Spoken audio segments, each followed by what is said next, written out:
Islam itu kita mengenal itu ada namanya rukun agama atau arkanuddin. Ini yang kita jelaskan bulan yang lalu ya, untuk menyegarkan ingatan. Islam, iman, dan ihsan. Nah, ini disebut dengan arkanuddin. Islam, iman, dan ihsan. Dari 3 macam ini lahirlah 4 bidang ilmu.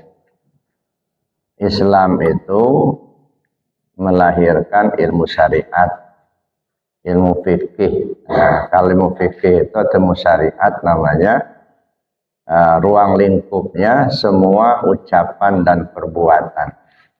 Itu ilmu syariat.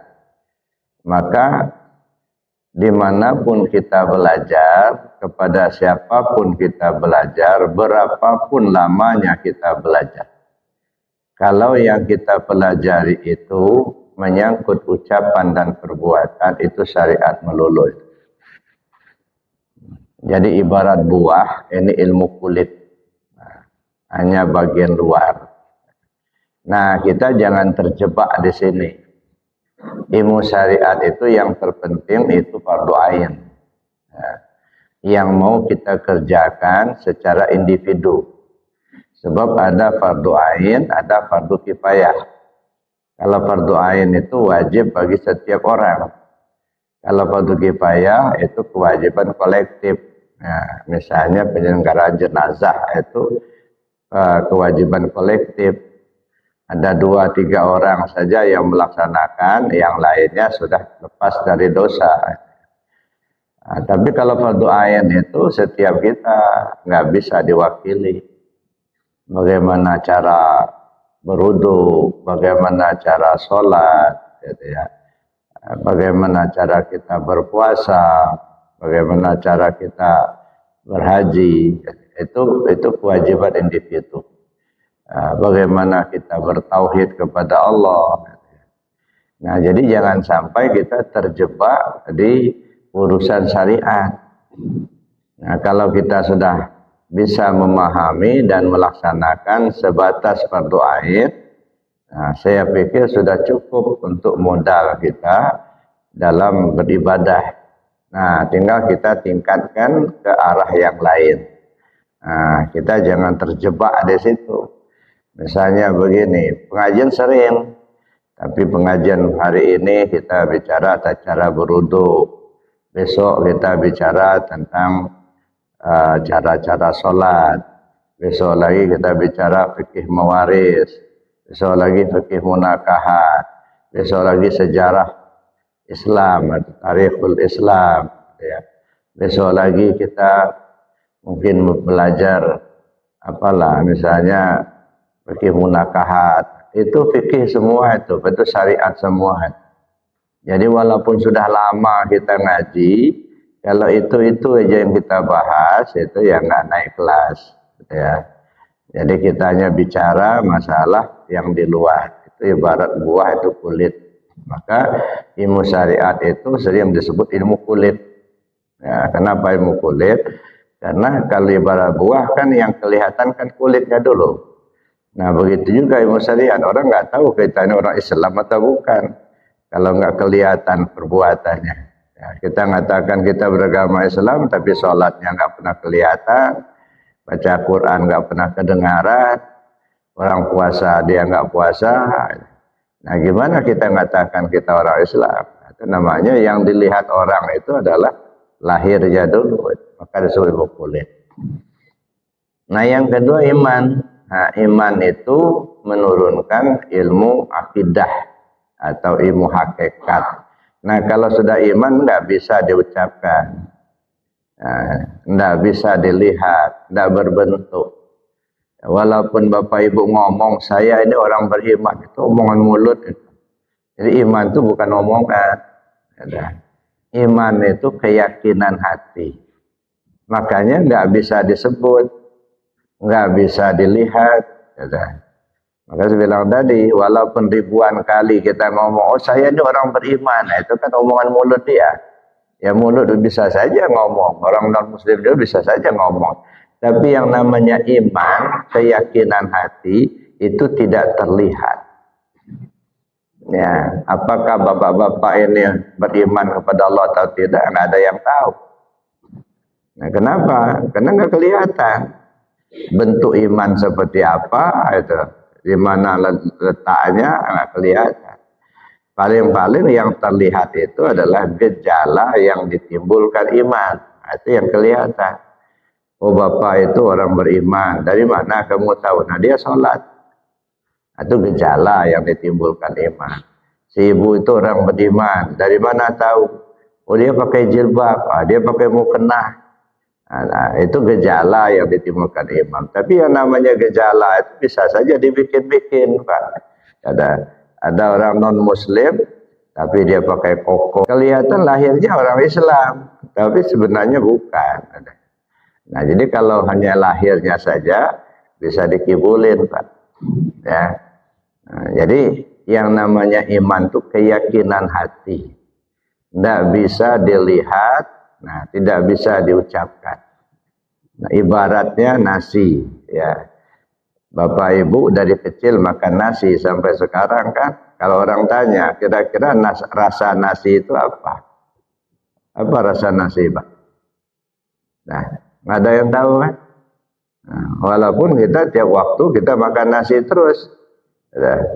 Kalau kita katakan, oh nasi itu hambar, tepung juga hambar. Kira-kira hambar tepung sama nasi beda apa sama? Beda. Apa bedanya? Coba cerita. Nggak bisa. Keluh lidah. Nah, paling-paling kita kalau orang nanya apa rasa nasi, itu nasi makan biar tahu rasa. Setelah dia makan, oh begini rasanya nasi. Nah, coba cerita apa rasanya. Nggak bisa juga. Jadi itu Bapak Ibu. Jadi iman itu keyakinan hati. Nah, iman kita ini kan iman tauhid, ya. Akidah kita akidah tauhid. Makanya kita perlu pelajari ilmu tauhid. Kita pelajari ilmu akidah. Kadang-kadang disebut ilmu akidah, kadang disebut ilmu tauhid, bisa disebut ilmu kalam, bisa disebut ilmu hakikat, kan gitu. Nah, yang ketiga itu ihsan. Ihsan ini menurunkan ilmu tasawuf. Nah, ilmu tasawuf itu terbagi dua. Ada tasawuf amali, namanya ilmu tarekat. Ada tasawuf nazari, namanya ilmu ma'rifat. Nah, makanya 4 bidang ilmu dalam Islam. Syariat, tarekat, hakikat, ma'rifat. Syariat turunan daripada Islam, tarekat turunan daripada al-ihsan, hakikat turunan daripada iman, ma'rifat juga turunan daripada al-ihsan. Syariat, tarekat, hakikat, ma'rifat. Jadi kalau kita mau ngaji apa? Ngaji syariat, apa ngaji tarekat, apa ngaji hakikat, apa ngaji ma'rifat. Nah, kenapa harus 4 bidang ilmu ini? Karena diri kita ini terdiri dari 4 dimensi, 4 lapis. Ya, jadi semua kita ini, diri kita ini 4 lapis. Nah, lapis pertama disebut dengan tubuh atau jasmani. Yang kedua hati. Yang ketiga nyawa. Dan yang keempat rahasia diri. Nah, semua kita ini punya ini. Nah, ini yang perlu dibina, Pak. Ya, yang perlu dibina 4 macam ini. Tubuh, hati, nyawa, rahasia. Dan yang kembali ke Allah yang kita katakan inna lillah itu wa inna ilaihi raji'un itu ya ini yang kembali itu, yang 4 ini. Maka sering saya katakan kembali ke Allah itu bukan mati. Mati itu tidak jaminan orang kembali ke Allah. Ya, yang kembali ke Allah itu 4 ini. Tubuh kembali ke Allah, hati kembali ke Allah, nyawa kembali ke Allah, rahasia diri kembali ke Allah. Nah, kalau 4 ini sudah kembali ke Allah, insya Allah selamat. Ya. Tubuh kembali ke Allah, artinya apa? Aktivitas kehidupan dalam keseharian mengacu kepada aturan Allah dan Rasul. Itu gunanya kita belajar syariat. Supaya selamat tubuh ini. Maka syariat itu jalan bagi tubuh. Ya, maling dilarang oleh Allah. Nah, tahu kita kalau maling itu dilarang enggak kita kerjakan. Begitu kita langgar, ditangkap kawan, digebuk, berdarah-darah, enggak selamat pula. Ya, nah, korupsi itu maling, ya enggak boleh kita lakukan. Nah, kita laksanakan, kita ambil uang orang korupsi, ditangkap KPK, masuk sel, enggak selamat pula. Makanya syariat itu jalan bagi tubuh, gitu ya. Nah, kalau dalam keseharian kita telah mengacu kepada aturan Allah dan Rasul, yang perintah kita lakukan, yang larangan kita tinggalkan, yang halal ambil, yang haram buang. Kalau itu sudah kita lakukan, nah satu dimensi berhasil. Ya, tinggal kita meningkatkan ke yang kedua. Alhamdulillah, satu sudah berhasil, tinggal mempertahankan saja. Ya, bagaimana supaya jangan terjerumus ya ke jurang yang tidak baik gitu ya. Nah, masuk kepada dimensi kedua, hati kembali ke Allah. Nah, hati itu bukan milik kita, Bapak Ibu, hati itu punya Allah. Maka disebutlah qalbul mu'minin baitullah. Hati si al-mu'min itu disebut baitullah, hati si al-mu'min. Ya. Kenapa hati si al-mu'min? Si al-mu'min itu artinya ruh kita. Bukan hatinya orang-orang beriman, bukan. Hati si al-mu'min. Karena hati itu ada hati fisik, ada hati fisikis. Ada hati tubuh, ada hati ruh. Kalau hati tubuh, lambangnya jantung. Ya. Ala inna fil jasadi mudghah idza salahat salaha jasadu kulluh wa idza fasadat fasada jasadu kulluh ala wahyal qalb. Ya, ketahuilah di dalam tubuh Adam itu ada segumpal darah yang kalau dia baik, baik sekujur tubuh, kalau dia jelek, jelek sekujur tubuh. Ketahuilah itulah hati. Nah, itu yang disebut dengan hati fisik, hati tubuh. Lambangnya jantung. Jantung kita ini mengambil sari makanan yang kita asup, lalu kemudian diolah sedemikian rupa, menghasilkan dua buah zarah darah. Zarah darah merah dan zarah darah putih. Nah, ketika penyebaran zarah darah merahnya sempurna ke sekujur tubuh kita, maka tubuh ini bertenaga, bersemangat. Ya. Tapi ketika penyebaran zarah darah merahnya tidak sempurna, maka tubuh kita ini lemah, lesu, letih, tak bersemangat, nah, tak bertenaga. Nah, itu namanya apabila baik, baik sekujur tubuh, apabila jelek, jelek sekujur tubuh. Nah, begitu juga zarah darah putih. Ketika penyebaran zarah darah putihnya bagus, maka tubuh menjadi imun. Bibit penyakit yang di dalam tidak berkembang, yang di luar tidak gampang masuk. Nah, itu namanya zarah darah putih. Ya, nah ini namanya hati fisik, hatinya tubuh. Ada hatinya ruh, itu yang disebut dengan qalbul mu'minin itu.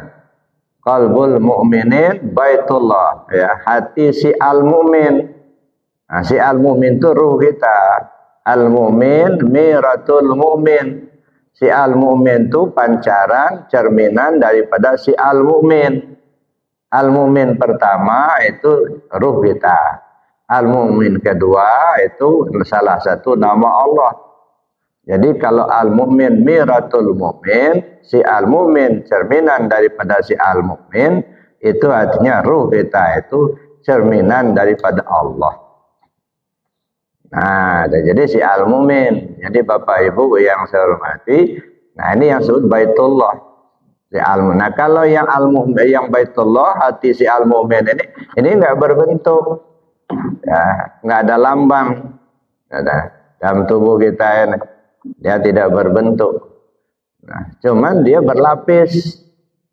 Ya, banaitu fi jawfi Adam qasran wa samaituha sadran.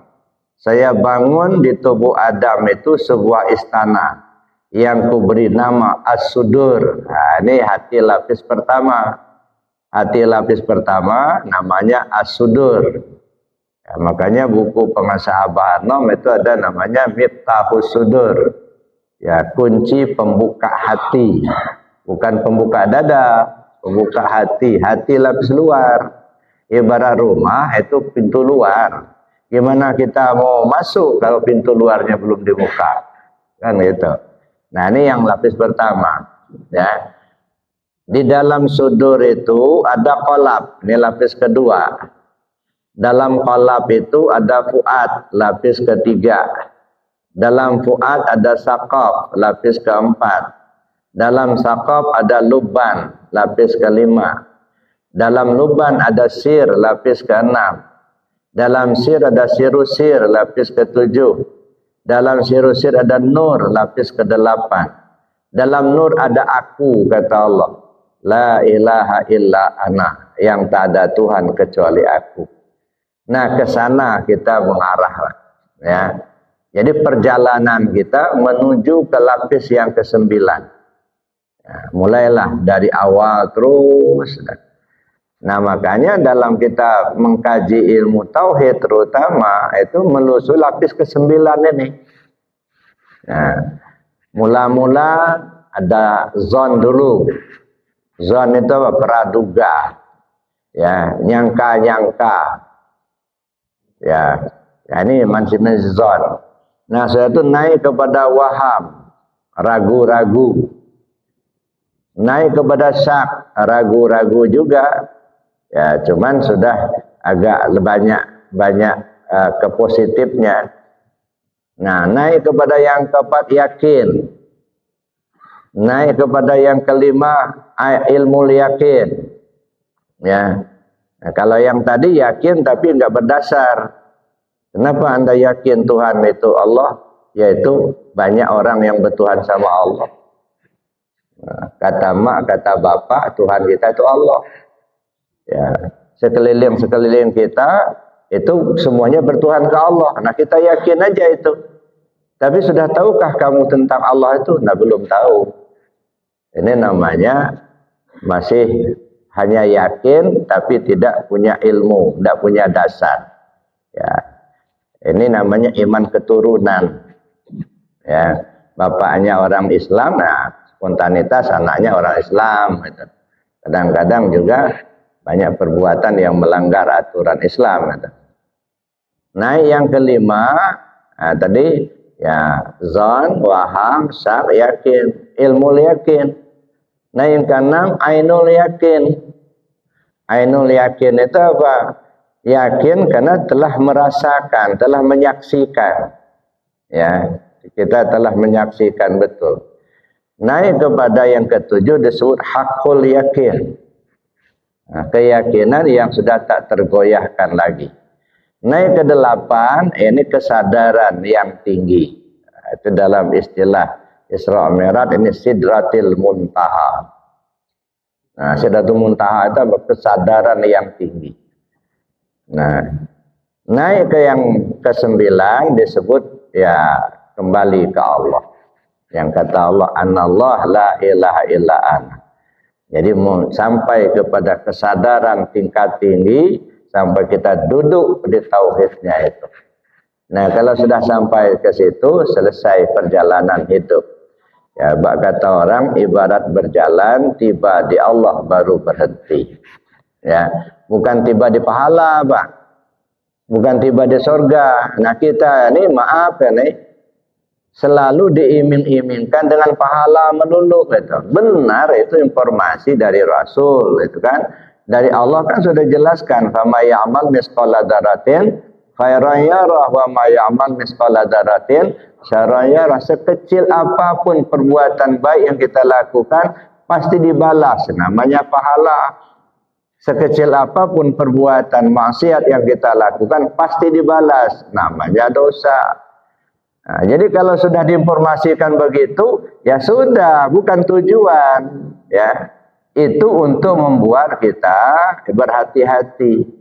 Ya, berhati-hatilah kita agar kita tidak terjerumus ke jurang dosa dan berbuat baik sebanyak-banyaknya agar pahalanya banyak gitu.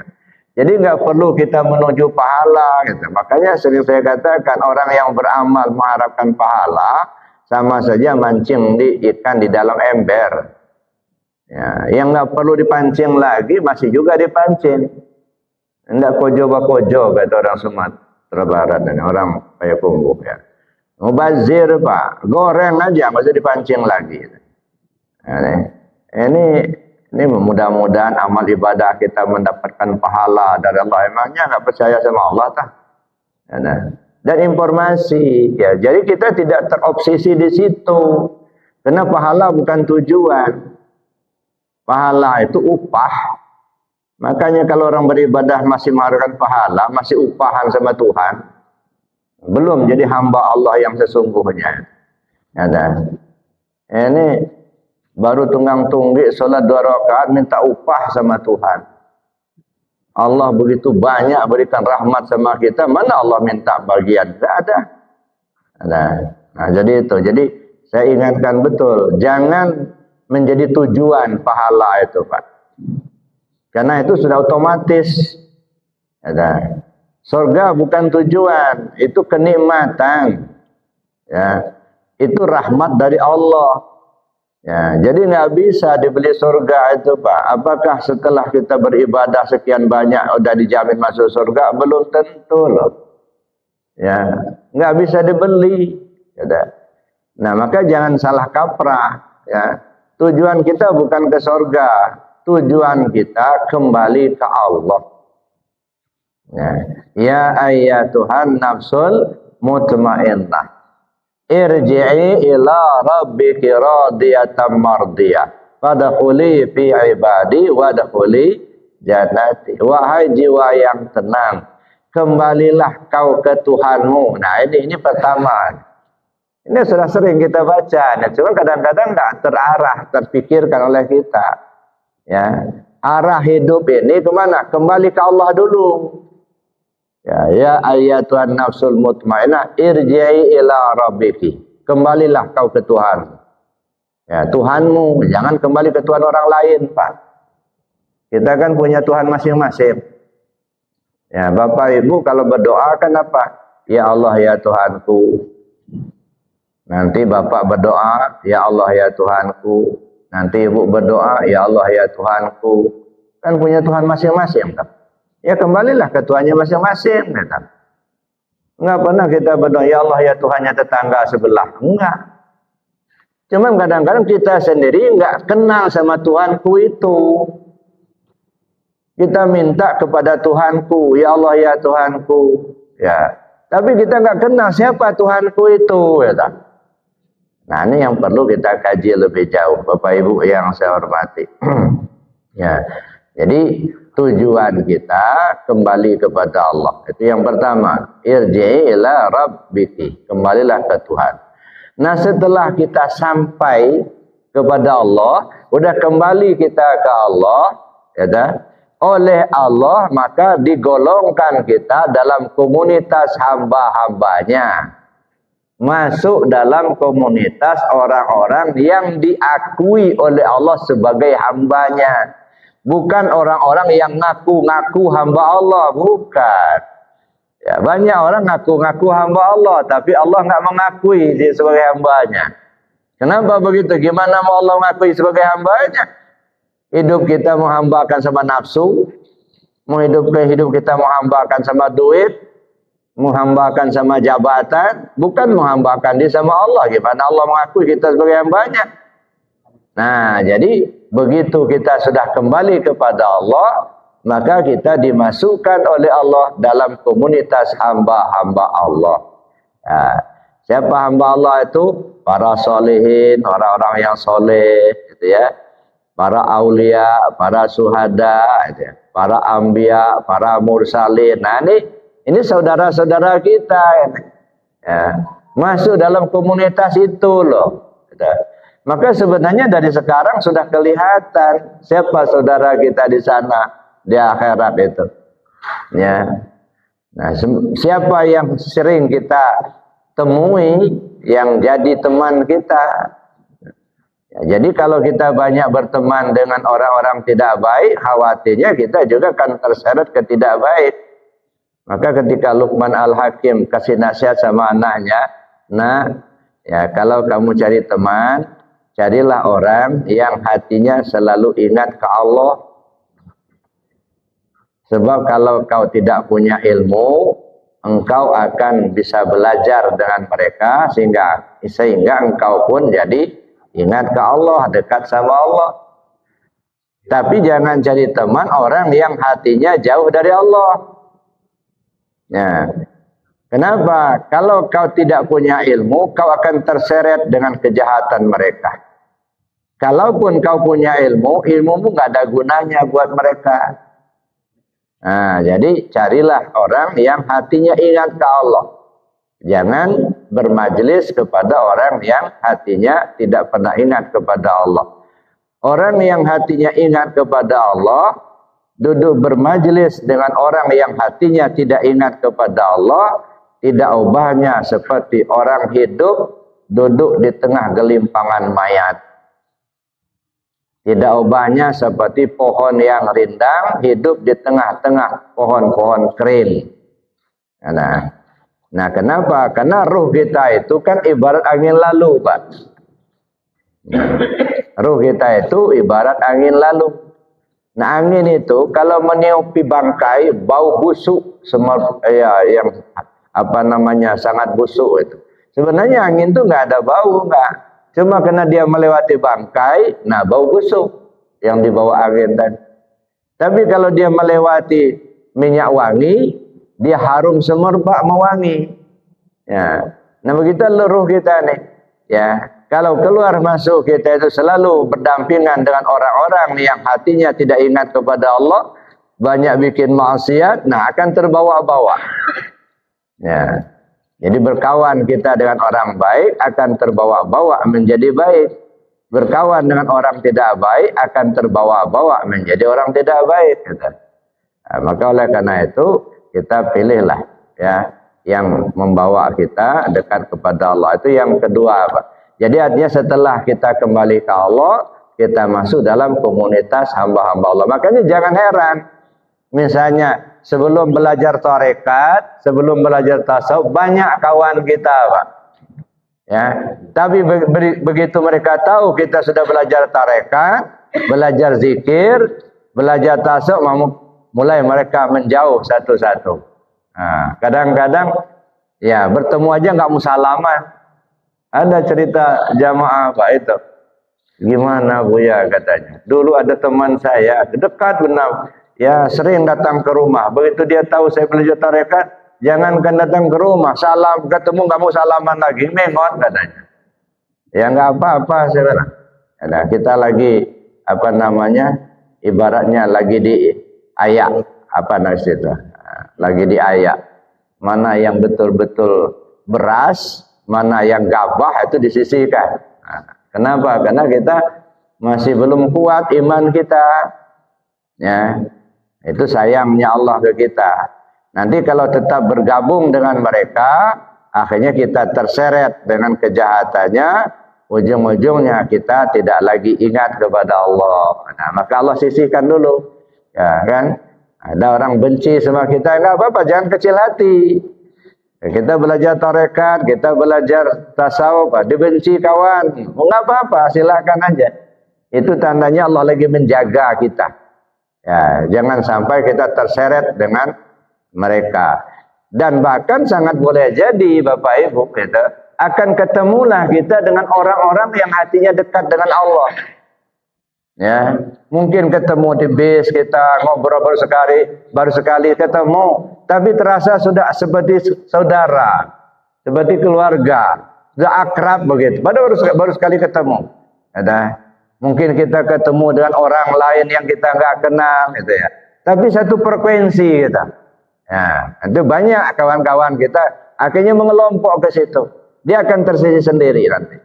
Ya, jadi Bapak Ibu yang saya hormati, nah itu setelah kita digabungkan oleh Allah dalam komunitas hamba-hamba Allah, maka pada akhirnya Allah suruh ya, wadkhuli jannati. Nah sekarang silakan masuk ke dalam surga aku, kata Allah. Jadi Allah yang ngasih, Pak. Jangan ujuk-ujuk langsung masuk surga, diusir malaikat nanti. Siapa lu katanya. Nah, jadi ketemu Allah itu dulu. Makanya di dalam doa munajat selalu kita sebut ilahi anta maksudi. Ya Allah, kau yang kutuju. Kan gitu. Nah, jadi bagaimana kita kembali ke Allah itu dulu.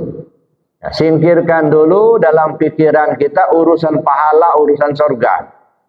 Nah, isilah pikiran kita gimana kita kembali ke Allah dulu. Ini yang pokok.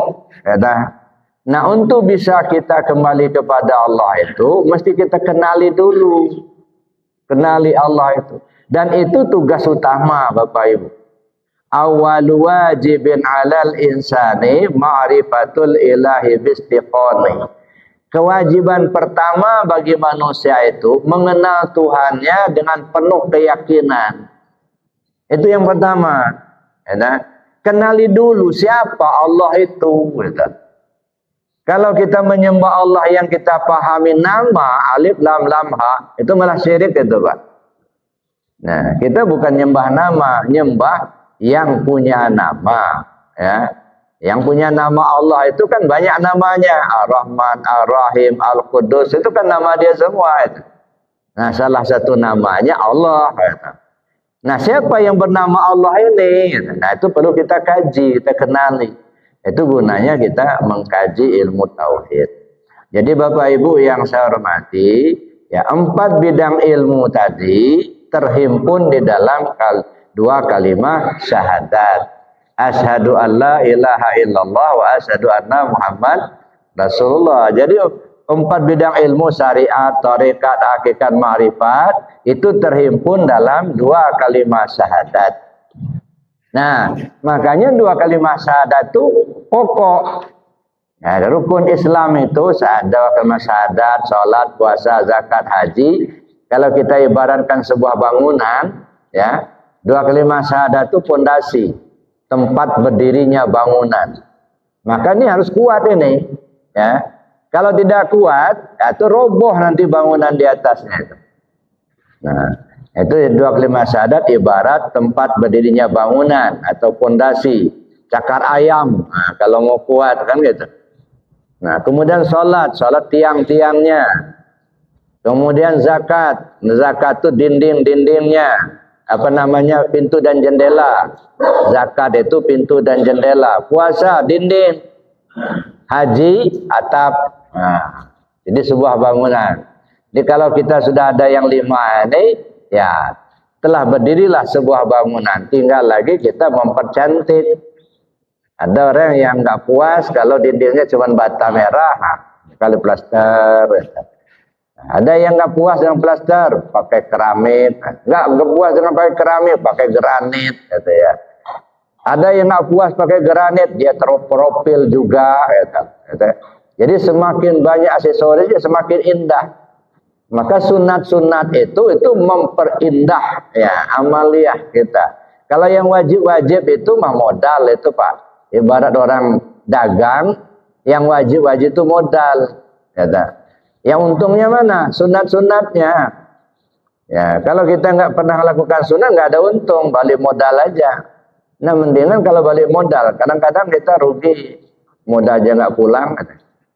Nah, jadi itu Bapak Ibu yang saya hormati dalam 2 kalimat syahadat. Nah, kenapa dalam 2 kalimat syahadat? Ya, kita perhatikan. 2 kalimat syahadat itu paling tidak 5 tahapan yang perlu kita kaji. Nah, silakan nanti Bapak Ibu tanya kepada yang ahlinya. Ya, jangan nanya kepada yang bukan ahlinya. Kalau kita nggak tahu, nanya sama orang yang nggak tahu. Nah, sama-sama nggak tahu. Kalau bahasa Lampungnya sekoh pada anguk. Nah, nggak dapat kita, nggak paham kita nanti. Yang pertama kita perlu tahu cara mengucapkan 2 kalimat syahadat. Itu yang pertama. Kalau ibarat orang non-muslim ketika dia akan masuk Islam, nah dia belajar dulu cara mengucapkan. Setelah dia tahu cara mengucapkan, lalu dia berikrar. Setelah berikrar, maka muslim namanya. Setelah dia muslim, timbul kewajiban. Wajib sholat, puasa, zakat, haji. Ilmunya ilmu syariat, nah, ilmu fikih. Nah, makanya pertama ilmu fikih dulu. Nah, yang kedua kita belajar cara mengamalkan 2 kalimat syahadat. Gimana cara mengamalkannya? Ilmunya ilmu tarekat. Jadi belajar tarekat itu sebenarnya belajar cara mengamalkan dua kalimat syahadat. Nah, cara belajarnya namanya talqin zikir. Cuman di kita ini ketakutan Pak mau talqin. Jangan lo talqin, dikubur dulu mau ditalqin katanya. Makanya orang nggak mau talqin zikir. Kenapa? Paham dia kalau talqin itu dikubur dulu. Itu mah talqin mayat. Ya. Talqin zikir, belajar cara berzikir. Kayak tadi kan, ada zikir, dua zikir yang kita amalkan tadi. Zikir jahar dengan kalimah la ilaha illallah. Ada zikir di dalam hati. Melatih lidah dengan zikir la ilaha illallah. Melatih hati dengan zikir ismu zat. Dan itu dua-duanya perintah. Jadidu imanakum, kata Nabi. Perbaharui iman kalian. Sahabat tanya, kaifa nujaddidu imanana ya Rasulullah? Bagaimana caranya kami perbarui iman kami ya Rasul? Apa jawab Rasul? Faksiru bizikri la ilaha illallah. Kalian mesti banyak-banyak sebut la ilaha illallah. Nah, maka kita berzikir dengan menyebut kalimah la ilaha illallah dalam bilangan yang banyak. Ya, kenapa? Karena untuk memperbarui iman. Jadidu imanakum bikasrati qauli la ilaha illallah. Perbarui imanmu dengan banyak-banyak sebut la ilaha illallah. Maka setelah selesai sholat, kita zikir la ilaha illallah minimal 165. Nah, kita biasakan. Nah, juga jadi pakaian. Makanya saya sering ingatkan, jangan zikirnya setelah sholat itu ketika giliran saya ngaji. Ketika bukan giliran saya, nggak pernah zikir lagi. Itu bukan. Zikir itu bukan punya saya, bukan. Ya. Zikir itu punya Allah. Kebutuhan kita semua. Ya. Mau siapapun yang menyampaikan pengajian, dimanapun kita sholat, siapapun imamnya, tetap selesai sholat, la ilaha illallah. Kenapa? Ini melatih lidah kita memperbarui iman. Itu kebutuhan. Zikir bukan kewajiban Bapak Ibu. Zikir itu bukan kewajiban. Ini makan ini bukan kewajiban. Tapi kebutuhan. Kenapa makan? Ya butuh. Udah lapar. Ada? Ya kan makan itu kan bukan kewajiban. Makan nasi bukan kewajiban. Kebutuhan tubuh. Ya ada? Ya perlu lapar ya makan kan gitu. Apalagi sudah ada di depan kita. Apalagi nggak dimakan. Ada. Nah, zikir itu kebutuhan ruh, sama-sama kebutuhan. Ya. Cuman kadang-kadang orang merasa nggak butuh, gitu. Sama orang lapar merasa sudah tak enak makan. Ya. Kenapa tidak selera makan orang lapar? Karena sudah terlalu lapar, Pak. Iya, laparnya udah keterlaluan, nggak selera lagi makannya. Ya. Kalau diteruskan nggak makan-makan, nunggu dead aja. Nah, kenapa orang butuh zikir kalau merasa nggak butuh? Khawatirnya terlalu banyak dosa, Pak. Numpuk dosa kita sampai sehingga tertutup. Ya. Ya. Ternur qalbi itu tidak memancar. Kenapa? Dosa kita menutupinya. Nah, jadi itu yang kedua, Pak. Jadi artinya ya, belajar cara mengamalkan la ilaha illallah. Belajar cara mengamalkan dua kalimat syahadat. Makanya begitu kita zikir la ilaha illallah, begitu selesai tutup Sayyiduna Muhammad Rasulullah. Kan dua kalimat syahadat. Ya, Allah dan Muhammad kan gitu. Ya. Nah, yang ketiga, kita belajar memahami isi dua kalimat syahadat. Kalau asyhadu alla ilaha illallah wa asyhadu anna Muhammadur Rasulullah, itu mah kalimat bahasa Arab. Kalau diterjemahkan dalam bahasa kita, bahasa Indonesia, aku bersaksi tidak ada Tuhan selain Allah, aku bersaksi Muhammad utusan Allah. Itu mah terjemahan alih bahasa. Bisa saja dialihkan ke bahasa apapun, yang penting kita ngerti. Mau dialihkan ke bahasa Lampung, nggak apa-apa. Nyak bersaksi mengedok Tuhan bakaja Allah. Nah, Nya bersaksi bahwa Muhammad utusan Allah. Mau dialihkan ke bahasa Jawa, bahasa Palembang, terserah, yang penting ngerti. Tapi itu baru alih bahasa. Isinya apa? Mana isi dua kalimat syahadat itu? Nah, ini kadang-kadang kita lupa cari isi, Pak. Kita merasa bangga sudah hafal dua kalimat syahadat dari kecil sampai tua. Kalau hanya sekedar hafal, Pak, enggak terlalu spesial lah. Enggak istimewa. Ya, kenapa enggak istimewa? Burung bio juga hafal, Pak. Anak TK juga sudah hafal. Jadi jangan hanya merasa cukup dengan hafal dua kalimat syahadat. Ya, itu mah kalimat. Isinya udah tahu belum gitu. Jangan hanya kita bolak-balik mengucap kalimatnya tapi enggak paham isinya. Mana isi dua kalimat syahadat? Ilmunya ilmu tauhid. Maka kita belajar tauhid untuk memahami isi dua kalimat syahadat itu. Maka saya bilang sama jamaah di Arafah, kalau sudah tahu isi dua kalimat syahadat itu bukan dibaca lagi, diajak ngobrol. Ya, ngobrol sama dua kalimat syahadat. Nah, makanya kata kawan itu sudah selesai. Saya semenjak selesai ngaji, Bu ya, katanya sering dengar ceramah. Ya syukurlah saya bilang. Bukan dengan ceramahnya menjelang tidur katanya. Nah dia yang ceramah, saya mendengarin aja katanya. Nah, jadi itu. Jadi ada perlu tahu isi. Jadi kalau hanya hafal dua kalimat syahadat nggak tahu isinya, anak TK juga udah hafal itu. Kalau sampai tua hanya segitu, udah berarti nggak naik kelas, Pak. TK terus lah itu. Nah, alangkah ruginya kita gitu ya. Makanya kita perlu pelajari mana isinya. Nah itu yang ketiga. Yang keempat, kita perlu paham posisi.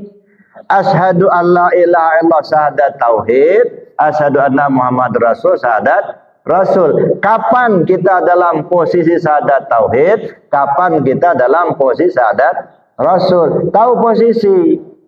Nah, apakah diajarkan Rasul nih? Ya, diajarkan Rasul. Ya, kalau dalam bahasa hadis namanya hadis qudsi. Nah, salah satu contoh hadis qudsi, la ilaha illallah hisni, man qala la ilallah dakhala hisni, man dakhala hisni amina min azabi. La ilaha illallah itu benteng aku. Siapa orang mengucap la ilaha illallah berarti dia masuk ke dalam bentengku. Siapa orang yang sudah berada dalam bentengku, aman dia dari siksaanku. Yang ngomong itu Rasul, tapi ku-nya itu Allah. Kok bisa begitu? Kata, dalam bahasa hadis namanya hadis qudsi. Hadis qudsi itu kata-katanya dari Nabi, pengertian dari Allah. Tapi kita yang ngaji tasawuf nggak cukup seperti itu, Pak. Ya, kita nggak mau hanya sampai, oh itu kata-katanya dari Rasul, pengertian dari Allah cukup, nggak bisa. Kenapa bisa begitu? Di mana posisi Muhammad ketika itu? Ya, nah ini yang perlu kita kaji ya. Bahwa Nabi dalam posisi tauhid ketika itu. Kasarnya ngomong, Muhammad sudah tak ada, ya ada Allah itulah. Ada. Nah, satu contoh, ayam itu binatang yang dihalalkan oleh Allah. Ayam, kambing, sapi, kerbau, kan? Itu kan binatang halal semua. Tapi kalau disembelih tidak dengan bismillah, menjadi haram dimakan. Nah, sudahkah kita mengkaji di mana letak halal dan di mana letak haramnya? Kok bisa ya binatang yang sudah dinyatakan halal tapi kalau disembelih tidak dengan bismillah kok menjadi haram dimakan? Apa sebab? Nah, maka saya bilang di mana letak halal, di mana letak haramnya? Orang-orang syariat, orang-orang fikih ya menyatakan kalau menyembelih itu harus mengucap kalimat Bismillahirrahmanirrahim. Kalimat. Jadi makanya nggak salah kalau kita dengar ada orang menyembelih Bismillahirrahmanirrahim. Tak sembelihnya. Nah, senang kita alhamdulillah pakai Bismillah dia nyembelihnya. Padahal pakai pisau, Pak. Nah, senang kita. Karena yang kita dengar apa? Ngucap kalimat. Apakah kalimatnya itu yang membuat dia halal? Bukan, Pak. Ya, bukan pada kalimat. Dengan bismillah. Apa urusan kita dengan binatang itu, Pak? Kita ngejadikannya enggak, kita ngehidupkannya enggak. Kok kita yang ngebunuh itu? Maling namanya itu. Makanya haram dimakan. Ya, bukan urusan kita, bukan kita yang ngejadikan, bukan kita yang hidupkan. Kok tiba-tiba kita yang ngebunuh? Makanya nggak boleh dimakan, haram dimakan. Maling namanya itu. Tapi dengan bismillah, dengan nama Allah, bukan dengan kalimat bismillah. Ku sembelih dengan nama Allah. Nah, kalau dengan nama Allah wajar kan, halal. Ya. Istilahnya kalau Allah yang sudah menjadikan, Allah yang sudah memberi nyawa, menghidupkan. Nah, sekarang kita sembelih dengan nama Allah. Bukan nama kita, bukan. Bukan kita lagi yang nyembelihnya. Itu makanya halal. Makanya saya katakan ini perlu kita pahami posisi. Kapan kita dalam posisi syahadat tauhid, kapan kita dalam posisi syahadat Rasul. Kalau kita sudah paham posisi, naik ke 5. Cara memakai 2 kalimat syahadat. Hidup yang akan dipakai, mati yang akan ditompang. Itulah 2 kalimat syahadat. Ya. Jadi ilmunya kalau memahami posisi itu ilmu hakikat. Kalau memahami cara memakai 2 kalimat syahadat ilmu ma'rifat.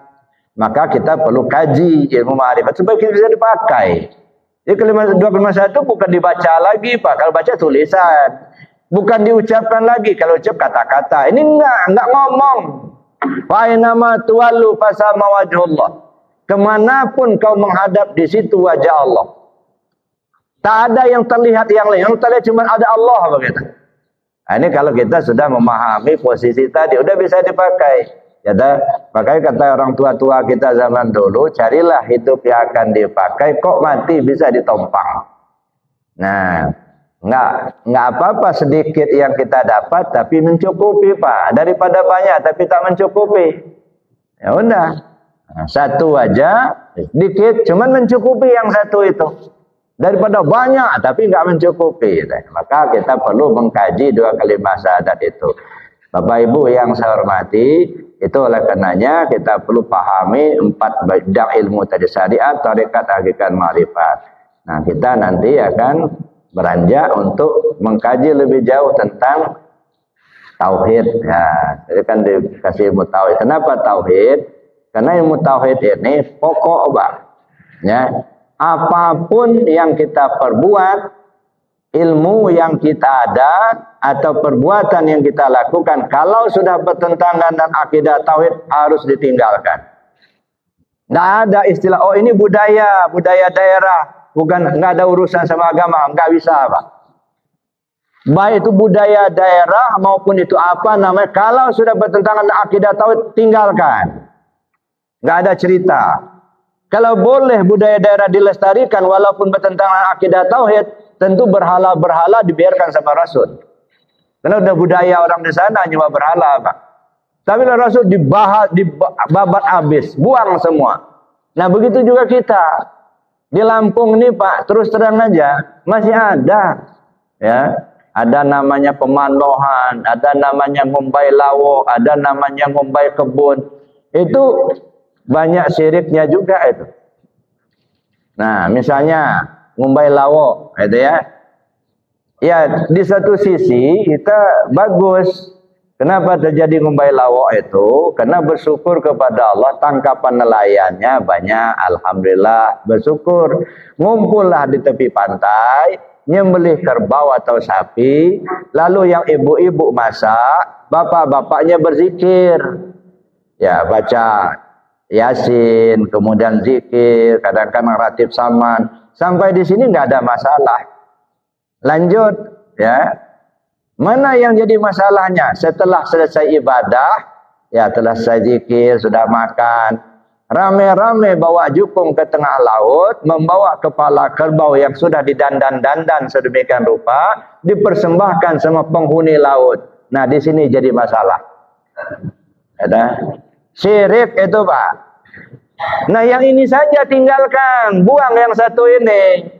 Tapi yang ngumbai lawak, yang zikir, makan barang, lanjut, kata. Namanya kita bersyukur kepada Allah, nggak masalah. Nah, 1 ini aja, buang ini. Begitu juga ngumbai kebun, ya. Nah, saya pengalaman di kampung tahun 70-an dulu ya. Alhamdulillah kan kebun cengkeh itu ya dapat dikatakan agung lah ya dah. Anak kecil aja bisa punya duit sampai puluhan juta. Hanya ngelahang cengkeh itu. Ya dah. Nah, setelah selesai panen cengkeh, satu wilayah, kalau bahasa kita di kampung namanya atau namanya. Satu atau itu mungkin ada berapa orang. Ya, akhirnya kumpullah mereka itu di satu tempat yang agak lapang, lalu mereka menyembelih kerbau, menyembelih atau sapi, itu kan. Ibu-ibunya masak, bapak-bapaknya zikir, ratib saman, kadang-kadang dibawakan begitu. Kadang membaca manakib Syekh Muhammad Saman, gitu ya. Nah, baca Yasin, zikir, tahlil itu. Saya kira sampai di sini nggak ada masalah. Lanjut kalau yang begitu. Namanya kita bersyukur. Fama bini amati rabbika fahaddis. Di mana letak masalahnya? Ketika nyembelih kerbau atau sapi. Masing-masing orang yang punya kebun itu membawa daun enau yang masih muda itu, yang kalau di kelapa kan bahan ketupat ada ya, yang masih muda, lalu dianyam-anyam sedemikian rupa. Setelah dianyam, dilumuri dengan darahnya kerbau yang sudah disembelih itu, dikasih darah. Nah, setelah selesai ngumbai itu, selesai zikir, masing-masing ke kebunnya menggantungkan daun enau itu ke cengkehnya dengan niat dengan darah kerbau ini cengkeh yang akan datang lebih lebat lagi. Masya Allah, masa darah kerbau itu yang membuat cengkehnya lebat? Tuhannya di mana? Nah, yang satu ini buang, nggak perlu lagi diteruskan. Ya, tapi yang namanya makan bareng, baca Yasin, tahlil, lanjut, nggak masalah. Itu namanya membaik kebun, bersyukur kepada Allah karena hasil kebunnya banyak itu. Enggak masalah. Nah, yang jadi masalah satu itu buang itu. Oh, nggak bisa, ini budaya daerah. Nggak ada budaya daerah kalau sebut tentang akidah tauhid, Pak. Ini harus kita pegang itu. Jangan alasan, oh ini budaya daerah, nggak ada hubungan dengan agama. Bu, nggak ada. Agama ini ngatur kehidupan kita selama di dunia ini, Pak. Jadi nggak ada istilahnya, oh ini bukan agama, ini aturan budaya. Kalau sudah bertentang akidah tauhid, tinggalkan. Nah, apapun alasannya, nggak boleh. Kenapa? Kalau kita pertahankan budaya, Pak, berapa sih umur kita di dunia ini? Disanjung-sanjung orang budayanya hebat. Paling banter umurnya 70 tahun, 80 tahun, udah lama itu. Syirik, dosa yang tak berampun sepanjang masa. Sampai di akhirat nanti. Mau kita nukar ya pujian orang waktu di dunia hanya sebentar dengan terbenam dalam neraka jahanam selama-lamanya. Ya, nah. Kenapa? Karena syirik itu dosa tak berampun, Pak. Innallaha la yaghfiru ayyushraka bihi wa yaghfiru ma duna dzalika liman yasha. Allah tidak akan mengampuni dosa orang yang mempersekutukannya. Dan Allah akan mengampuni dosa orang yang tidak mempersekutukannya bagi yang dikehendaki. Jadi kalau sudah jelas syirik, itu nggak ada ampun, Pak. Ya. Apalah artinya, oh hebat daerah itu, ada budayanya. Tapi bertentangan akidah tauhid. Disanjung-sanjung orang. Berapa lama sih kita disanjung orang? Dah 10 tahun, 20 tahun, katakanlah 100 tahun. Tapi di akhirat, berapa lama kita di akhirat? Ya dah. Mad dunya fil akhirah illa kama yamshi ahadukum ilal yammi. Fadakhala asba'u fayarfa'u fama baqiya fi fawad dunya. Perumpamaan dunia dengan akhirat tidak ubahnya seperti kalian jalan ke pantai. Lalu kamu celupkan jari jemari tanganmu ke laut. Kemudian kamu angkat. Air laut yang membasahi jari jemari tanganmu, itulah contohnya dunia. Air laut yang terbentang luas tak berbatas, itu contohnya akhirat. Masa kita korbankan air laut yang begitu luas hanya dengan air laut yang membasahi jari jemari tangan? Masya Allah. Ya makanya saya bilang tadi, siapapun dan dimanapun, kalau sudah bertentang akidah tauhid, harus tinggalkan. Baik itu perkataan maupun perbuatan. Ya dah. Nah, jadi perbuatan seperti yang saya sebutkan tadi. Nah, kadang-kadang perkataan kita juga yang kadang-kadang tidak ada manfaatnya. Walaupun tidak 100% menyimpang dari akidah. Cuman kadang-kadang ada manfaatnya, Pak. Nah, kita belajar untuk meninggalkan. Misalnya apa? Seleh kidah. Apa itu seleh kidah? Astanaga. Udah terbiasa astanaga. Loh, kita ini sudah beragama Islam loh, Pak. Ya, ngapain astanaga itu? Ya, mungkin dugaan saya dulu Islam masuk ke daerah kita ini orang masih beragama Hindu, Pak, nenek moyang kita dulu. Belum begitu pasif menyebut bahasa Arab. Orang sebut astaghfiruka atau astaghfirullah. Nggak bisa nyebut astaghfiruka, yang bisa astanaga. Sekarang kita sudah beragama Islam, sudah tahu kita buang astanaganya, ganti astaghfiruka, astaghfirullah. Ya, seleh kidah, apa itu seleh kidah? Mungkin dugaan saya dulu orang sebut subhanallah, cuman nggak pasti mulutnya ngomong subhanallah, maka seleh kidah. Nah, sekarang kita sudah beragama Islam, sudah tahu itu, buang seleh kidah itu. Subhanallah, ganti dengan subhanallah, ada manfaatnya. Jadi hal-hal yang kira tidak bermanfaat ya kita tinggalkan, walaupun itu sudah membudaya, Pak. Enggak peduli, itu tadi. Jadi kesimpulannya, apapun budaya daerah kita, kalau sudah tentang akidah tauhid, tinggalkan. Nah, itu. Kenapa? Karena kesengsaraan di akhirat jauh lebih berat, Pak, daripada kesengsaraan dunia. Gitu ya. Walaupun kita disanjung-sanjung orang karena menghargai budaya daerah. Berapa lama sih disanjung orang? Ya, paling 20 tahun, 30 tahun, sudah itu dead. Gitu. Akhirnya menanggung resiko syirik selama-lamanya. Nauzubillah. Bapak Ibu yang saya hormati, saya kira demikian materinya kaji pada pagi hari ini. Insya Allah kita kembangkan dalam diskusi. Untuk sementara saya akhiri dulu. Assalamualaikum warahmatullahi wabarakatuh.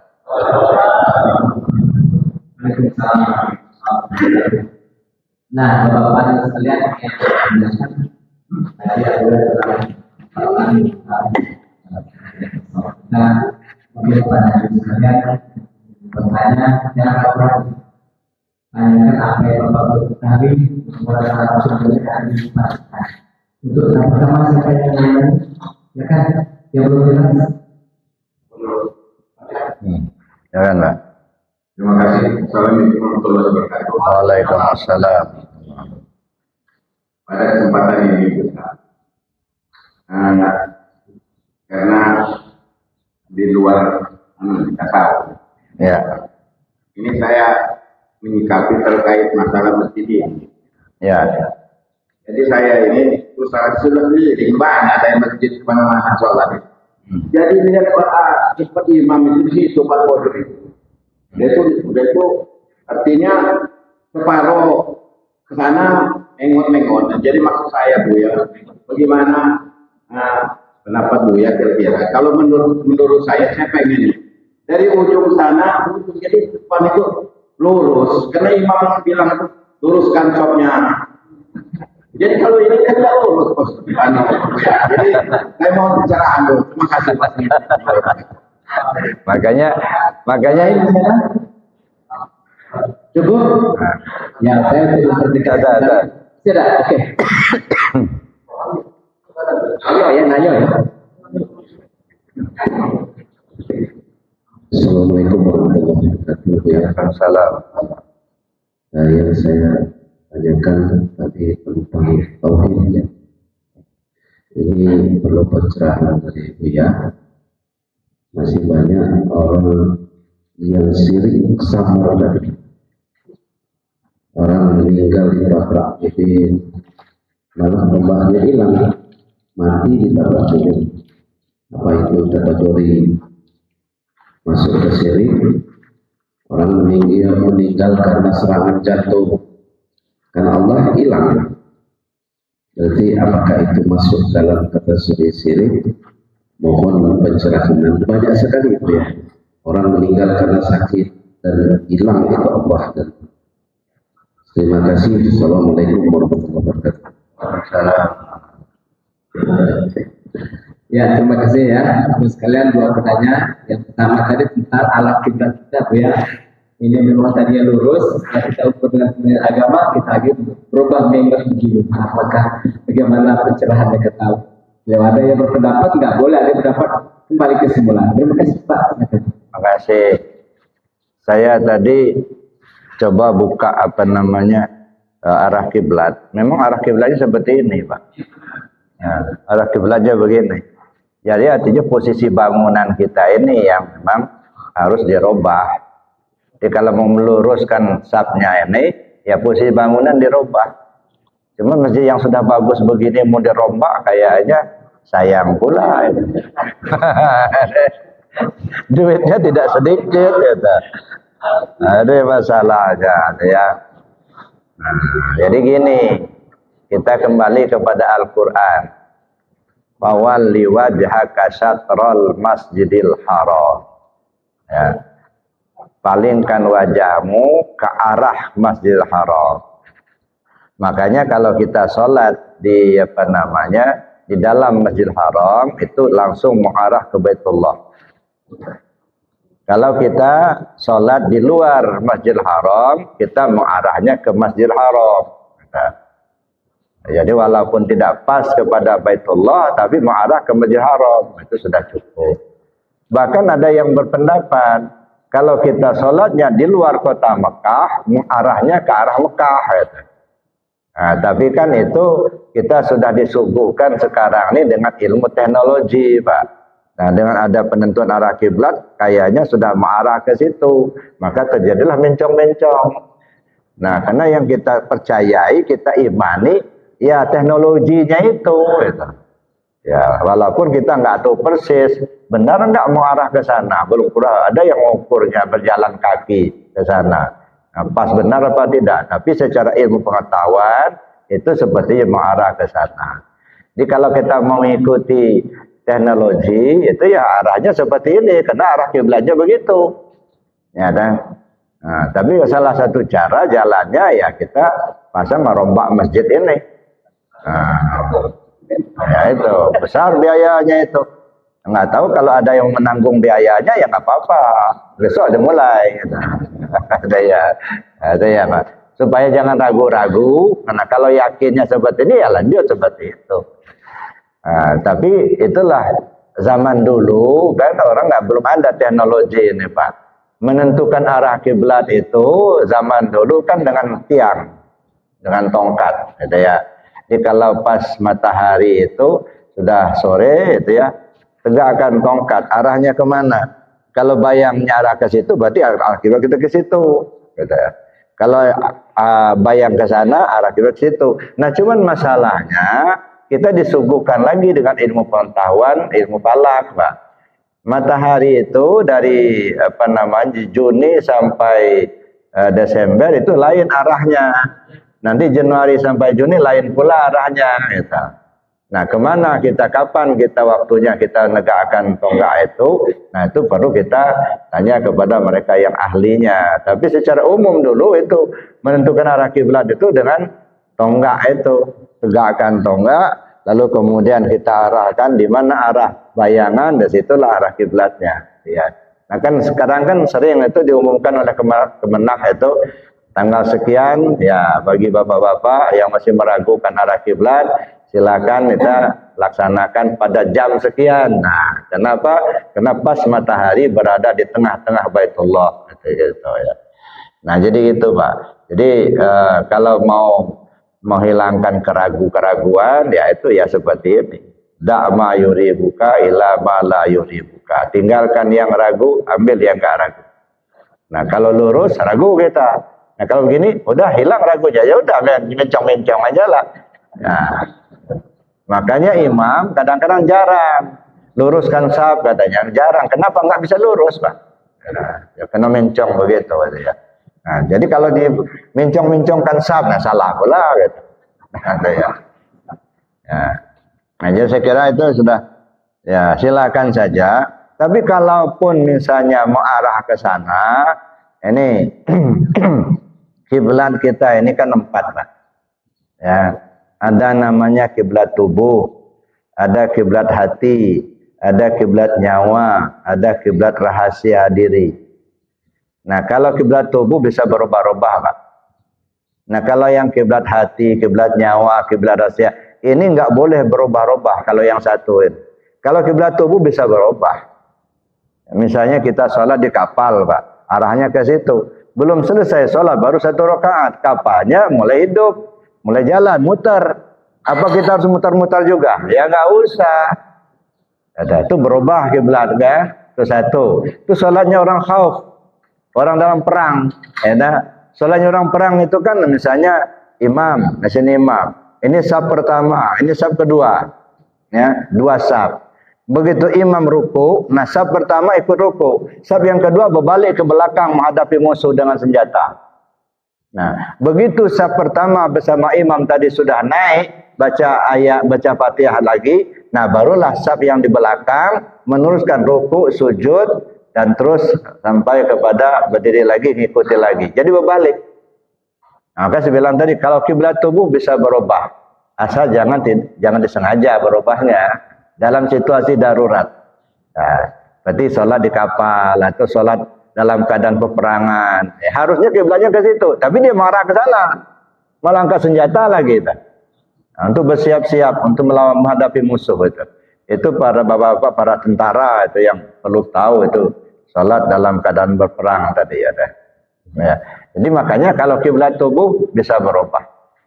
Tapi kalau kiblat hati, kiblat nyawa, kiblat rahasia itu tidak boleh berubah sama sekali. Ya. Nah makanya terserah pengurus mau seperti ini ya kena mengikuti kompas. Mau lurus juga begitu, ya insya Allah juga mengarah ke sana juga. Yang penting hatinya mengarah ke Allah. Gitu ya. Nah, apalah artinya tubuh kita menghadap ke sana, tapi hatinya menghadap ke kredit macet. Ya, nggak menghadap kiblat jadinya. Nah, tapi kalau untuk menghilangkan keraguan-raguan ya sudah gini aja lah. Saya tinggal lagi kita. Nah, ini berat beban pengurus ini cari duit untuk mungkar ini. Ya. Ya. Baik. Itu yang satu lagi apa tadi?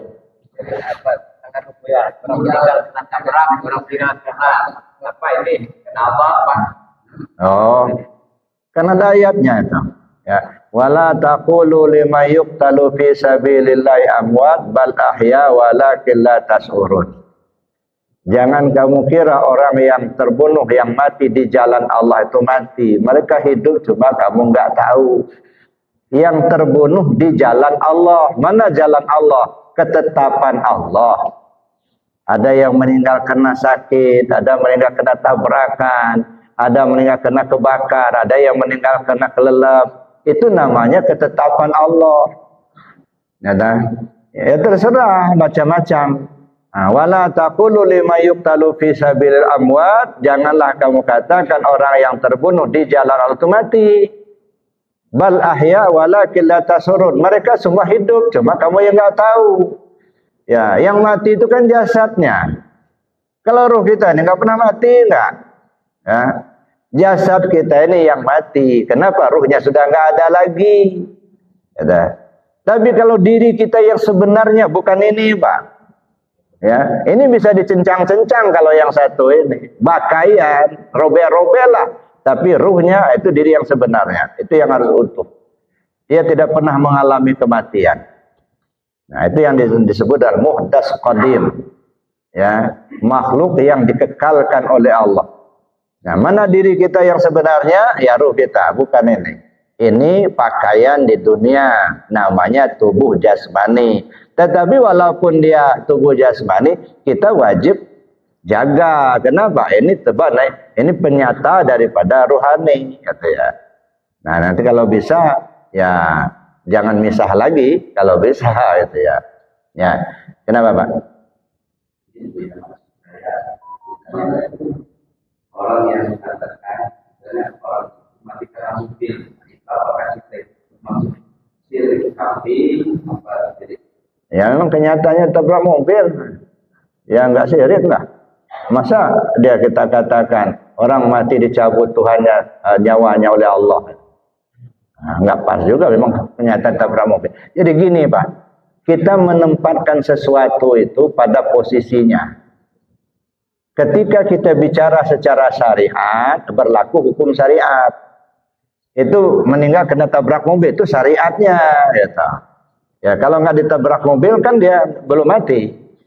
Tapi siapa yang membuat dia supaya ditabrak mobil? Kan Allah juga. Nah, gitu. Jadi ketika kita bicara syariat, apa yang terjadi secara lahiriah itu syariat.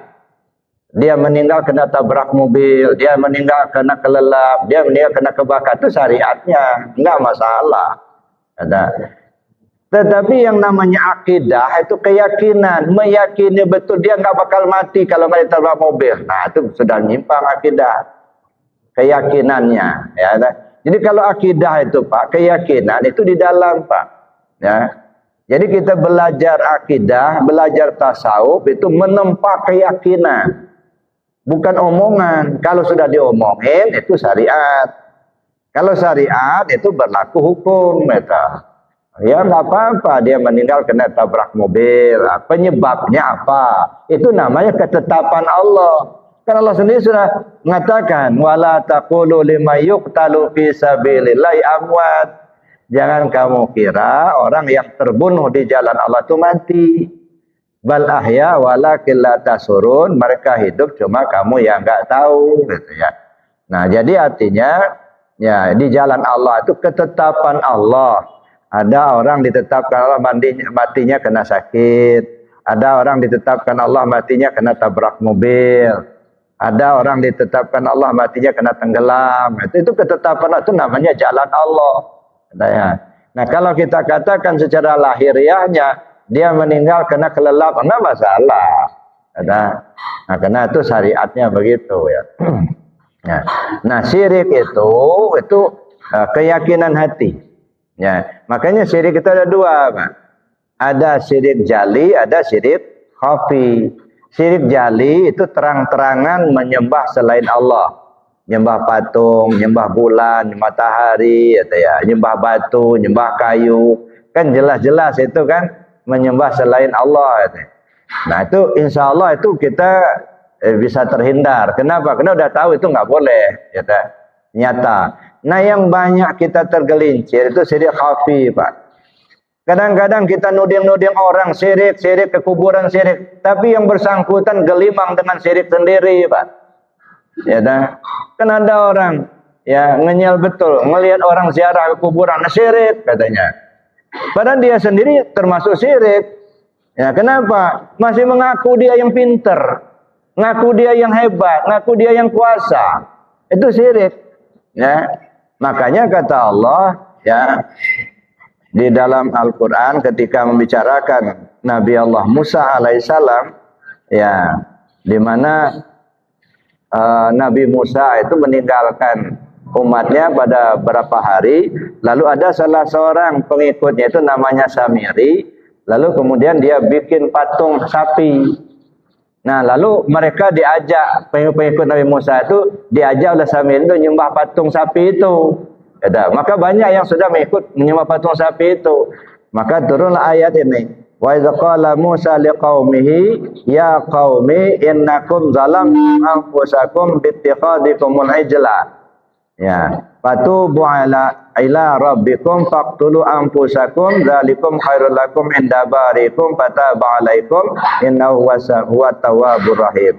Ketika Nabi Musa alaihissalam berkata kepada kaumnya, wahai kaumku, sesungguhnya kalian telah menzalimi diri kalian sendiri dengan mengambil anak sapi sebagai sesembahan. Ya, maka sekarang bertobatlah kalian kepada Tuhan yang menciptakan kalian. Faqtulu anfusakum. Nah, di sini yang kita garis bawahi. Faqtulu anfusakum, bunuh diri kalian.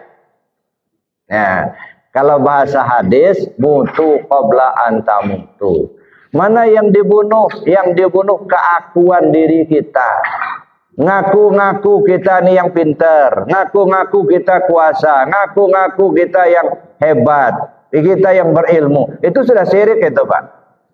Ya, merasa kita ini pinter, berilmu, berkuasa. Sementara Allah berkuasa, kita yakini. Dan kita merasa kita berkuasa juga. Dua yang berkuasa. Kita yakin Allah melihat, tapi kita merasa kita ini melihat. Dua yang melihat. Itu syirik. Ya dah. Jadi syirik itu menduakan Allah dalam keyakinan. Ya dah. Nah, jadi yakin kita Allah kuasa, kita juga kuasa juga. Gitu ya. Jadi makanya syirik dan tauhid itu di dalam keyakinan hati, Pak. Ya. Nah, kita dihindarkan dari syirik untuk duduk di tauhid. Nah, bagaimana kita duduk di tauhid? Nah, ini yang perlu kita kaji lebih jauh. Jadi tidak cukup, oh saya yakin Allah itu satu, maka yang mau omongan mulut kata. Yang bertauhid itu bukan mengatakan Allah itu satu, bukan. Ya. Kalau mengatakan Allah itu satu, anak kecil juga bisa, orang kafir juga bisa mengatakan, oh Tuhan itu satu katanya. Itu omongan mulut. Ya dah. Mana yang bertauhid? Yang bertauhid itu berkeyakinan bahwa tidak ada yang lain dari Allah. Itu baru bertauhid kita. Kalau masih ada yang lain dari Allah masih syirik, Pak. Allah melihat, kita melihat. Nah, masih ada dua yang melihat. Allah mendengar, kita juga mendengar. Dua yang mendengar. Ya, masih syirik itulah. Ya dah. Walaupun kita ngaku tidak syirik kita, tapi dalam keyakinan masih syirik itulah. Belum duduk di tauhid. Jadi yang namanya bertauhid, berkeyakinan tidak ada yang lain dari Allah. Kalimatnya la ilaha illallah. Maka nafi isbat, dinafikan semua yang ada pada hamba, disebutkan hanya kepada Allah. Ketika kita bicara Allah Tuhan, ya, dia punya sifat 7. Qadrat, iradat, ilmu, hayat, sama, basar, kalam. Nah, ketika kita sebut la ilaha illallah, itu artinya apa? Tak ada Tuhan selain Allah. Maksudnya apa? Tidak ada yang kuasa selain Allah. Tiada yang kehendak kecuali Allah. Tak ada yang hidup kecuali Allah. Tak ada yang tahu kecuali Allah. Tidak ada yang mendengar kecuali Allah. Tidak ada yang melihat kecuali Allah. Tak ada yang berkalam kecuali Allah. Nah, duduk di situ baru duduk tauhid, Pak. Ada. Jadi kalau masih mendua, ngaku-ngaku kita pintar, kita berilmu, kita kuasa, syirik itulah. Ada. Nah, kita mau menghilangkan itu, maka kalimat la ilaha illallah itulah kalimatnya. Ya dah. Jadi itu saya kira nggak apa-apa, Pak. Kalau oh dia mati kena tabrak mobil, ya nah syariatnya begitu, nggak masalah. Ya dah. Ya. Nggak usah dikeluarkan hakikatnya. Pada hakikatnya Allah lah yang mematikan. Nggak usah. Itu. Kepanjangan ceritanya. Ada ya. Itu hakikat itu keyakinan hati, Pak. Gitu ya. Ya, masih ada yang lain. Ada satu lagi tadi, Pak, ya, Pak. Masih ada enggak? Udah. Masih ada lagi sih ya. Ya, jadi kita udah mantap Pak Bro. Kita ya masih dalam rangka menggambarkan. Pak.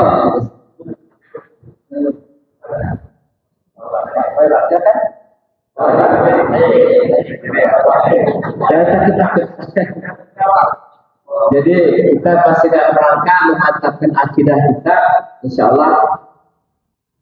Kalau akidah sudah mantap, nanti bisa kita bubarkan. Kita bubarkan. Kalau akidah sudah mantap, jadi misalnya akidah kita belum mantap. Sekarang akidah masih mencong, gitu ya? Iya. Kita pakai brand ini. Jadi saya kira kalau warga kita sekitar sini sudah mantap benar akidahnya, kemampuannya mengutamakan keyakinan dalam Allah, maka semua 10 juta satu keluarga kecil. Karena kita beli mobil, Pak. Beli mobil pakai dunia yang belum terlalu banyak manfaatnya gitu. Nah, itu. Jadi ada juga masjid lain itu yang sudah bangunan miliaran sehingga dibubarkan juga. Coba kalau ini kecil. Nah, punya ada saya masuk. Saya pribadi bertanya ini dan mungkin bisa mewakili kawan-kawan semua tentang sholat ini. Sholat ini kalau kita belum belajar tarikat dan makrifat, saya rasa kita masih terputar sekitar syariat. Sholat itu sholat biasa. Nah, bagaimana kita ini bisa sholat ini dengan roh yang sholat.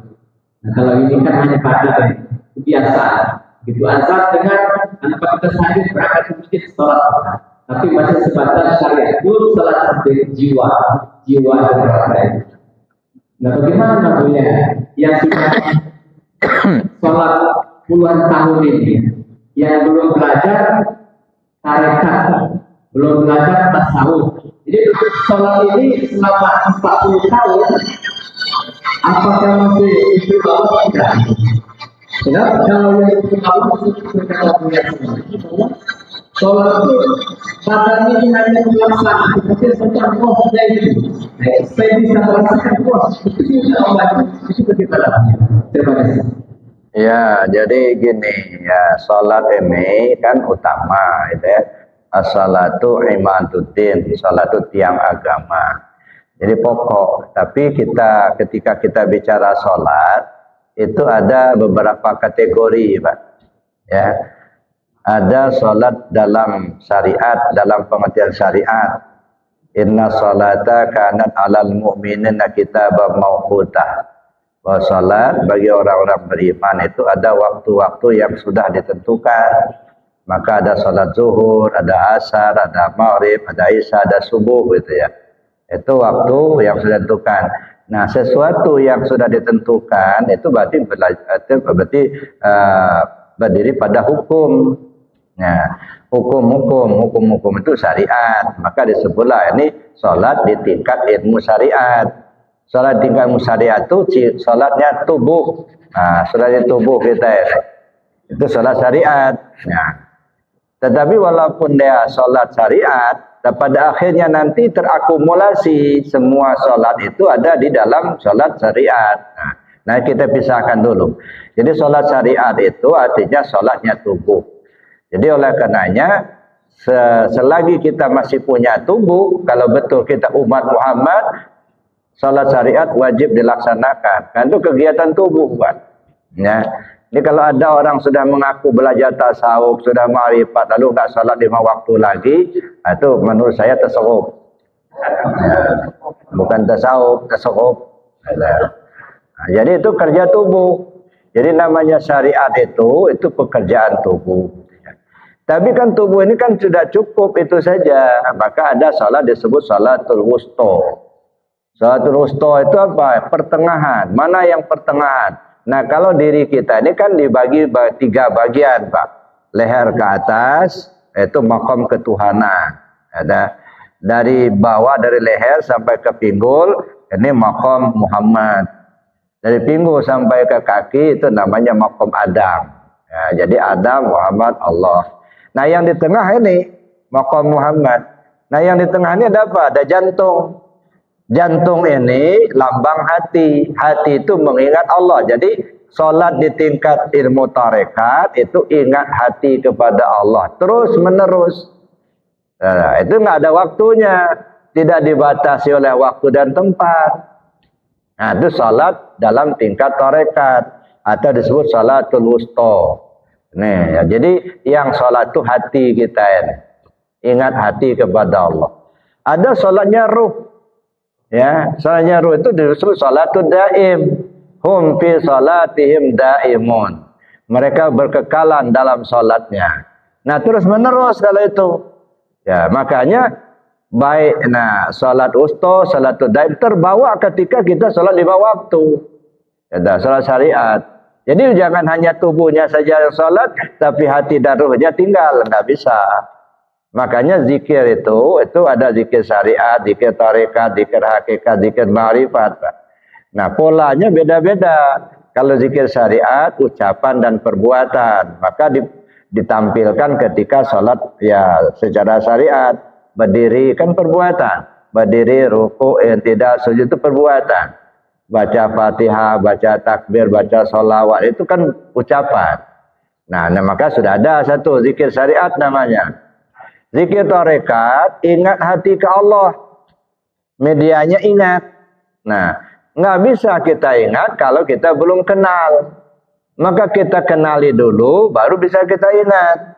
Ya, gimana kita ingatnya kalau kita nggak tahu? Cobalah Bapak Ibu ingat yang Bapak Ibu nggak tahu. Kan nggak bisa. Kalau ingat berarti tahu itu. Nah, atau jadi ingat hati ke Allah, dia terbawa dalam sholat. Yang ketiga dirasa. Zikir hakikat itu dirasa, Pak. Medianya rasa. Sekarang ketika sholat, merasa Bapak yang sholat atau bukan? Nah, ini sudah masuk ke kajian hakikat. Nah, kalau Bapak merasa Bapak yang sholat, pakai apa Bapak sholat? Berdiri pakai kodrat Allah, melihat pakai basar Allah, mendengar pakai sama Allah, baca ini dan itu ilmunya Allah. Yang punya Bapak yang mana? Kok ngaku-ngaku Bapak yang mengerjakan? Fasilitas yang Bapak pakai punya aku, kata Allah. Yang punya kamu mana? Nah, disinilah kekeliruannya dalam berintikad, Pak. Ya dah, ngerampok. Maka saya bilang waktu pengajian di mana itu di Sukarame. Dosa maling yang paling besar itu maling ketika sholat. Ya, kalau maling ayam kan di luar sholat, Pak. Masih dosa biasa, Pak. Tapi maling ketika sholat itu dosa paling besar itu. Maling punya Allah. Ya, Allah kuasa, kita ambil kuasa itu, kita maling, kita juga kuasa. Allah tahu, kita ngerasa kita yang tahu, kita rampok punya Allah. Syirik itu namanya. Makanya dosa yang paling besar saya bilang maling ketika sholat itu. Ngerampok punya Allah, maling punya Allah. Nah, kita pakai yang punya Allah, tapi kita ngaku-ngaku punya kita. Nah, itu yang bahaya, Pak. Kita nggak punya, ngaku punya kita, gitu. Ya. Itu yang syirik itu tadi. Jadi yang namanya zikir hakikat dirasa. Nah, rasa ini ada 3. Ada rasa jasmani, ada rasa ruhani, ada rasa rabbani. Rasa jasmani dipencet sakit itu rasa jasmani. Rasa ruhani rindu, sayang, benci itu rasa ruhani. Bukan itu yang dimaksud. Yang dimaksud rasa rabbani. Hilang rasa kehambaan, isbat rasa ketuhanan. Enggak ada lagi kita yang sholat, Pak. Allah itulah. Nah, al-abid wal ma'bud wahid. Yang nyembah dan sebaya dia itulah. Ya, kita enggak bisa nyembah Allah, enggak. Bagaimana cara kita nyembah Allah? Fasilitas kita pakai punya dia. Ya, az-zakir wal mazkur. Yang mengingat, ya dia yang diingat itulah. Nah, gambaran sudah sering saya sampaikan. Contohnya saya bilang seperti kapas. Kapas dipintal menjadi benang. Benang disulam menjadi kain. Kain dijahit menjadi baju. Kita ini kadang-kadang hanya melihat baju, melihat kain itu aja. Kita nggak pernah lihat kapasnya. Ya, padahal benang tak akan ada kalau tak ada kapas. Ya dah. Kain itu tak akan ada kalau tak ada benang. Benang dari kapas, berarti kain juga dari kapas. Ya dah. Baju itu dari kain, ya. Tapi baju dari kain, kain itu dari kapas juga. Jadi sebenarnya baju itu nggak ada, kain itu nggak ada, benang itu nggak ada, yang ada kapas. Cuman masalahnya karena alamnya berbeda, maka berbeda pula nama. Kalau tadinya disebut kapas, sekarang alamnya benang, maka disebut orang namanya benang. Pada kapas itulah. Ada. Di kemudian benang disulam menjadi kain. Sudah jadi kain, lupa kita kalau itu kapas juga. Padahal sebenarnya kain itu nggak ada, yang ada benang. Benang nggak ada, yang ada kapas. Berarti kain itu ya kapas itulah. Cuman si kain ini sombong gitu, merasa dia sudah laku dijual, akhirnya akulah yang berkuasa. Karena kapas itulah. Ya, maka bagaimana kita membuangkan paham kita kain, benang yang ada kapas gitu. Ya, buanglah paham daripada baju, buanglah paham daripada kain, buanglah paham dari benang. Yang dilihat kapas. Nah, begitu juga kita, gitu ya. Jadi, kalau kita melihat adanya Allah, yang lain nggak ada. Nggak ada. Yang ada cuman Allah. Kenapa? Karena Allah lah yang kuasa. Gitu. Nah, disinilah pentingnya kita ngaji tauhid itu, Pak. Ya, nah, saya kira itu, Pak.